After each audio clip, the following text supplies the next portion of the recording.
बिस्मिल्लाहिर्रहमानिर्रहीम, अस्सलाम वालेकुम। मेरा नाम डॉक्टर अहमद इजाज़ है और मैं सिविल अमी क्लिनिक से बड़बाद से आपसे मुखातब हूँ।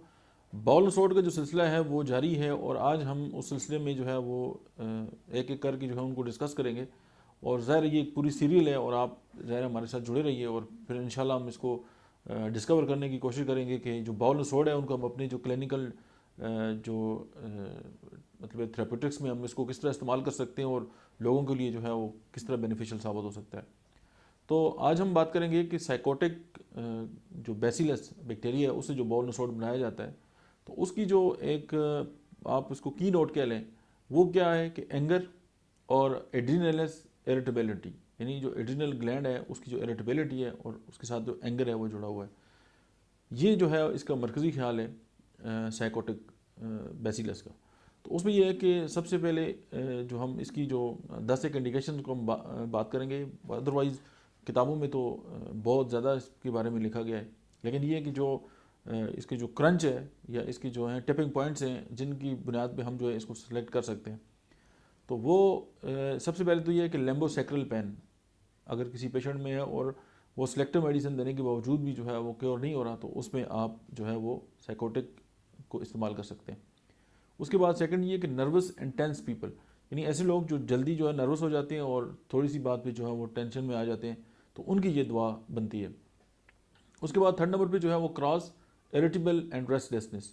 अगर किसी पर्सनैलिटी के अंदर आपको इस तरह की चीज़ें नज़र आती हैं, एक तो पर्सनैलिटी ट्रेट है वो अलग चीज़ है, वो कभी ठीक नहीं होगी, लेकिन अगर आप डिजीज़ के साथ ये चीज़ जुड़ी हुई है तो आप उसको एड्रेस कर सकते हैं।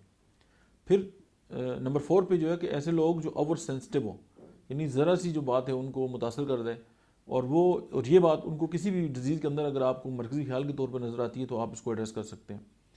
और फिर ऐसे लोग नंबर 5 पे अगर हम इसको मतलब कि इसकी इंडिकेशन की बात करें तो वीपी और डिप्रेस्ड, जल्दी रोने वाले और हर वक्त जो है वो डिप्रेशन का शिकार।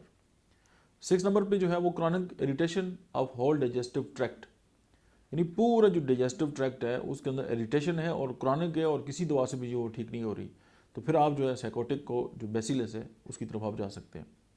उसके बाद नंबर 7 पे जो है वो है फाइब्रोसाइटिस लेम्बोसेक्रल पेन।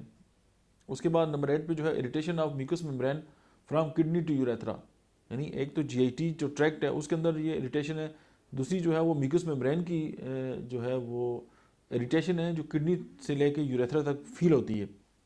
और नंबर 9 पे जो है वो नेफ्राइटिस है। अगर नेफ्राइटिस के पेशेंट आपके पास आ रहे हैं और सिस्टाइटिस है, जैसे मसाने की इन्फेक्शन है, नेफ्राइटिस जो है वो नेफ्रॉन की इन्फेक्शन है, और पाइलोनेफ्राइटिस है अगर है तो उसमें भी आप ये इंडिकेटेड है। उसके अलावा नंबर 10 पे जो है वो है impotency, genital warts and herpes, यानी आप ये देखें कि यहाँ पे वायरल जो डिजीज़ हैं उनको भी जो एड्रेस कर रहा है। और इम्पोटेंसी जो है ज़ाहिर है इसका हार्मोन्स के साथ एक रिलेशन है। तो ये चंद जो मोटी मोटी इंडिकेशंस थी उनमें आप जो है वो साइकोटिक को बैसिलस जो बाउल नसोड में शुमार होती है उसको आप होम्योपैथी के लिए जो है वो इस्तेमाल कर सकते हैं। तो इसी सिलसिले में आखिरी जो लेक्चर होगा उसमें हम आपको बताएंगे कि इन मेडिसिन को आप किस तरह जो है वो इस्तेमाल करेंगे।